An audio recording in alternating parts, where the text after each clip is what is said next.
और आश्चर्य करें कि ब्रह्मांड किस वजह से अस्तित्व में है।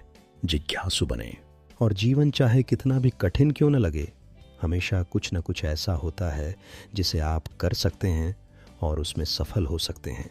यह महत्वपूर्ण है कि आप हार न मानें। लाखों सालों तक मनुष्य जानवरों की तरह ही रहता था।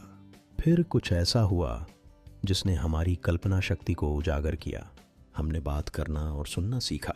बोलने से विचारों का संचार संभव हुआ है, जिससे मनुष्य असंभव को संभव बनाने के लिए मिलकर काम कर सकते हैं। मनुष्य की सबसे बड़ी उपलब्धियां बात करके हासिल हुई हैं और सबसे बड़ी असफलताएं बात न करके। ऐसा होना ज़रूरी नहीं है। हमारी सबसे बड़ी उम्मीदें भविष्य में हकीकत बन सकती हैं। हमारे पास मौजूद तकनीक के साथ संभावनाएं असीम हैं। हमें बस इतना करना है कि हम आपस में बात करते रहें और समस्याओं का समाधान करते रहें। मुझे आश्चर्य होता है कि आज हम भौतिकी, अंतरिक्ष, ब्रह्मांड और हमारे अस्तित्व, हमारे उद्देश्य, हमारे अंतिम गंतव्य के दर्शन जैसी चीज़ों के बारे में कितने उदासीन हैं। यह एक पागल दुनिया है। जिज्ञासु बनो। 18वीं सदी में दार्शनिकों ने विज्ञान सहित संपूर्ण मानव ज्ञान को अपना क्षेत्र माना और इस तरह के प्रश्नों पर चर्चा की। क्या ब्रह्मांड की कोई शुरुआत थी?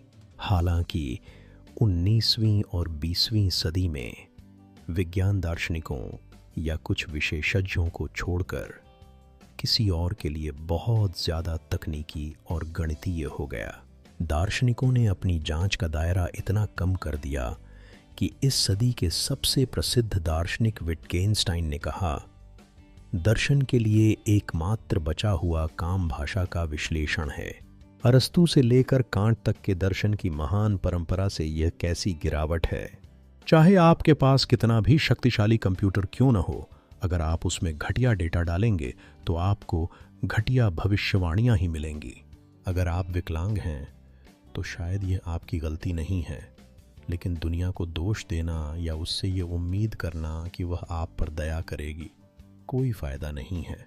व्यक्ति को सकारात्मक दृष्टिकोण रखना चाहिए और खुद को जिस स्थिति में पाता है उसका सबसे अच्छा उपयोग करना चाहिए।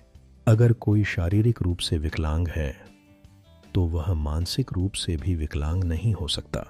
मेरी राय में व्यक्ति को उन गतिविधियों पर ध्यान केंद्रित करना चाहिए जिसमें उसकी शारीरिक विकलांगता गंभीर बाधा न बने।